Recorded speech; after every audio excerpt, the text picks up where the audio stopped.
Mentari pagi baru saja merayapi atap-atap rumah ketika Bu Siti melangkah ke pasar tradisional di sudut kota.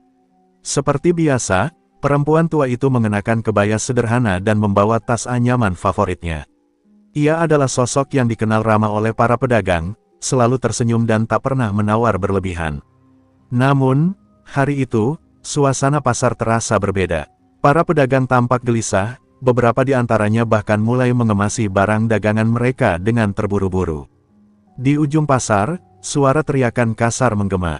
Seorang pria berseragam polisi berpangkat kompol berdiri dengan tangan bersedekap, menatap garang ke arah beberapa pedagang. "Kalian masih berani jualan di sini tanpa izin?" bentaknya. Beberapa polisi lain yang mengikutinya mulai membalikkan meja dagangan dan menggeledah barang-barang. Wajah para pedagang pucat, tak berani melawan. Bu Siti yang saat itu sedang memilih sayur, tak menyadari bahwa langkahnya membawanya tepat di jalur patroli polisi itu. Tiba-tiba, tubuhnya terdorong keras hingga hampir terjatuh. Belanjaannya berserakan di tanah, cabai merah, tomat, dan beberapa butir telur pecah di jalan yang becek.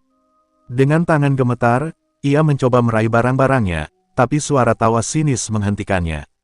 "Astaga, nenek ini tidak lihat jalan." "Iya." Suara itu berasal dari seorang pria tinggi dengan dada membusung, Kompol Satrio. Beberapa polisi di sekelilingnya ikut tertawa, seolah merendahkan sosok renta yang berlutut di tanah. "Kalau sudah tua, lebih baik diam di rumah, jangan ganggu operasi kami." Lanjutnya dengan nada menghina, Bu Siti mengangkat wajahnya, matanya berkaca-kaca. "Maaf, Nak, saya tidak sengaja," katanya pelan.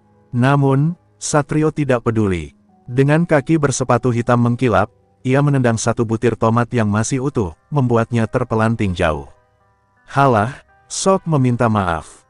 Dasar rakyat kecil, bisanya hanya mengeluh," katanya dengan nada menghina. Orang-orang di sekitar hanya bisa menunduk, tak berani menegur.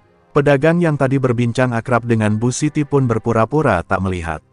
Suasana pasar terasa mencekam, dipenuhi ketakutan yang tak terucapkan. Dengan hati hancur, Bu Siti memunguti sisa belanjaannya, menahan perih di dada. Ia tak berkata apa-apa lagi. Hanya air matanya yang jatuh diam-diam, menyerap ke dalam tanah berlumpur. Di rumah, saat Bu Siti menceritakan kejadian itu kepada anaknya, ia tak tahu bahwa kata-katanya akan menyalakan api yang tak bisa dipadamkan. Mayor Jenderal Raka Pradipta, sang putra kesayangan, mendengar setiap detailnya dengan rahang mengeras. Dadanya naik turun menahan amarah. Tak ada yang boleh menghina ibunya, terlebih seorang pengecut berseragam yang hanya bisa merendahkan orang yang lebih lemah. Mata Raka menyala penuh amarah, ia bersumpah akan membalas penghinaan ini.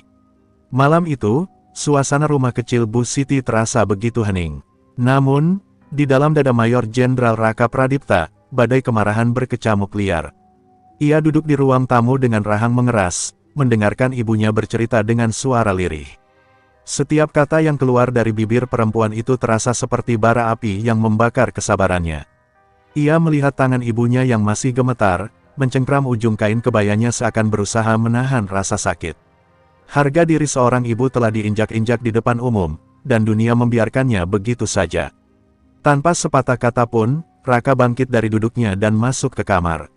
Ia membuka lemari, menarik keluar seragam dinasnya, lalu menatap pantulan dirinya di cermin. Wajah yang biasanya tenang kini dipenuhi kilatan amarah. Seorang prajurit Kopassus dilatih untuk mengendalikan emosinya, tapi bagaimana jika yang dihina adalah ibunya sendiri? Pikirannya dipenuhi berbagai skenario. Ia bisa saja mendatangi polisi itu sekarang juga dan menghajarnya di tempat. Tapi Raka bukan preman. Ia butuh rencana. Telepon genggamnya bergetar. Dari seberang, suara sahabatnya, Letkol Bima, terdengar cemas. "Gua dengar kabar ada polisi bikin onar di pasar. Itu ada hubungannya sama kejadian tadi pagi, Rak." Raka mengepalkan tangan. "Dia bukan cuma bikin onar, Bim. Dia nginjak harga diri ibuku." Ada keheningan sejenak di telepon sebelum akhirnya Bima menghela napas. "Gua tahu lu marah. Tapi kalau lu hantam dia tanpa bukti, lu yang bakal kena masalah. Polisi punya jaringan, dan mereka bisa bikin lu kena sanksi meskipun lu benar." Raka paham. Dunia tidak sesederhana membalas pukulan dengan pukulan. Tapi ia juga bukan orang yang bisa diam ketika kehormatan ibunya diinjak. Ia membuka laptop, mencari informasi tentang polisi itu. Kompol Satrio, nama yang baru saja ia dengar pagi ini, tapi sudah terukir dalam ingatannya dengan kebencian. Dalam hitungan menit, ia menemukan banyak hal. Laporan masyarakat tentang premanisme berseragam. Dugaan suap, koneksi dengan dunia hitam. Ia mengepalkan tangan. Jadi ini orangnya, seorang pengecut yang memakai seragam untuk menindas rakyat kecil. Raka menarik napas panjang, mencoba mengendalikan amarahnya. Ini bukan sekadar pembalasan pribadi lagi. Jika polisi ini memang kotor, berarti ada banyak orang tak bersalah yang sudah jadi korbannya. Dan tugas seorang prajurit bukan sekadar bertempur di medan perang, tapi juga melindungi rakyat dari musuh, entah itu dari luar atau dari dalam negeri sendiri. Dengan cepat, ia meraih ponselnya lagi. Bim, lu masih punya orang di Intel? Tanyanya tajam. Dari seberang, Bima terdiam sebelum akhirnya menjawab, gua tahu arah pembicaraan ini.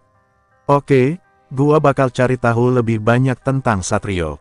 Tapi tolong, Rak, jangan gegabah. Raka mengakhiri telepon tanpa menjawab. Matanya menatap tajam ke layar laptop.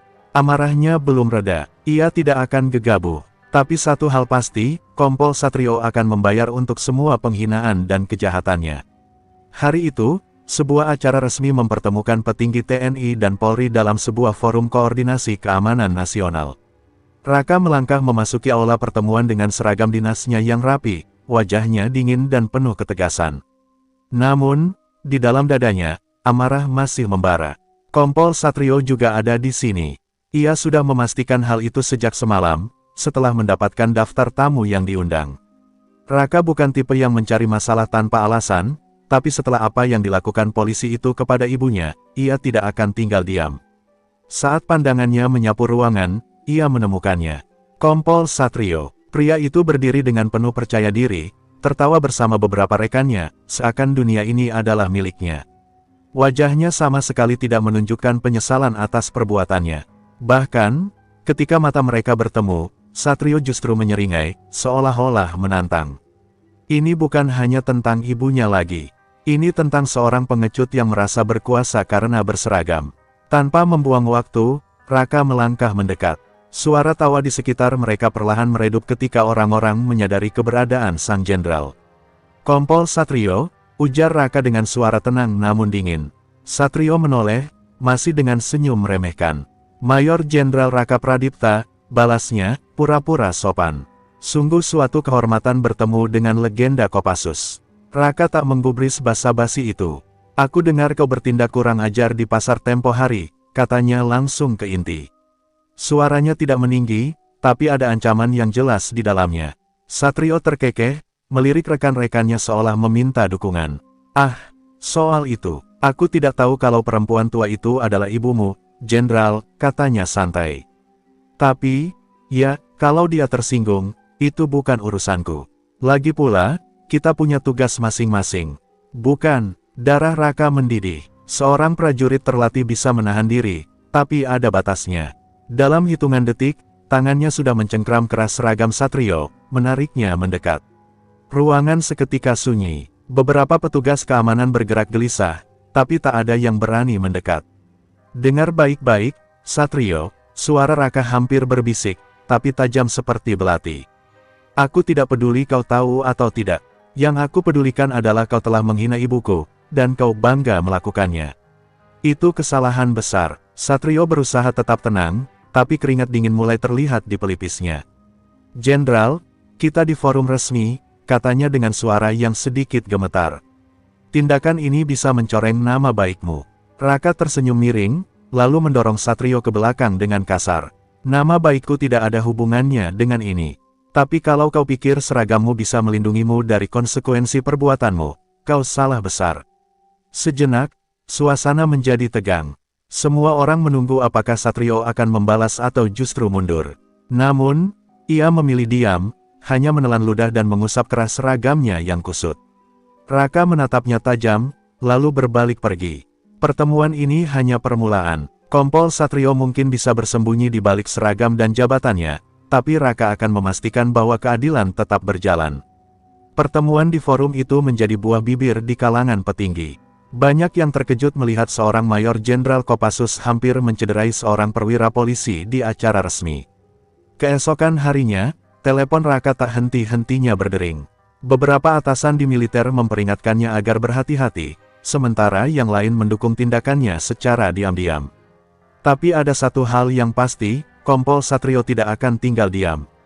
Siang itu, sebuah surat panggilan resmi dari Mabes Polri sampai ke markas Raka. Ia diminta memberikan klarifikasi atas insiden di forum koordinasi, yang dianggap sebagai tindakan agresif terhadap seorang perwira polisi.